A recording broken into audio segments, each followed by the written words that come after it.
Thankfully, I left work earlier than usual. Yes, the woodworking shop far from the city wasn't the most pleasant place to work, but it kept me alive. Getting back home was always tormenting.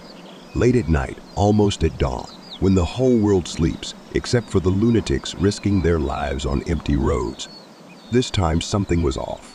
From the very beginning of the journey, I felt the air was filled with something strange, something unclean. My car glided slowly through deserted streets, as if someone was watching me from the shadows, but these were not the shadows of ordinary beings. These were the shadows from the past, writhing in my subconscious, hinting at something sinister. Approaching the roadblocks where armed guards usually stood, I felt something ominous. No one was in sight. The gates were open, as if they were waiting for me, foretelling that my journey would become the most horrifying nightmare saga I had ever heard. But the greatest horror awaited me far from there. When I noticed a little dog standing nobly in the middle of the road, I thought it was just the ghosts of my imagination playing a cruel joke on me. But as I approached this seemingly harmless creature, it transformed into something terrifying, something that couldn't be a product of this world. Its eyes, empty and white, gleamed in the darkness, as if they were windows to the abyss of hell. My breath caught.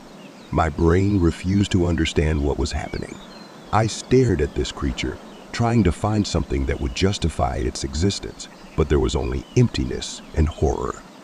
The monster, frightened by my presence, let out a beastly roar that pierced the night air. My car, like a frightened prey, stuttered on the road, as if it was trying to escape from this nightmare. But where could I escape to? The whole world seemed engulfed by this sinister vision. But he couldn't stay there. My reality was shattered, my beliefs destroyed. I returned to the road, but at that moment, as I sped up to leave that place, I heard the whisper of the wind, something thin and piercing like the voice of death, telling me, "You will never be able to leave. You will never be safe." Since then, every night I see those white eyes in my dreams, feel their piercing gaze watching me even as I sleep.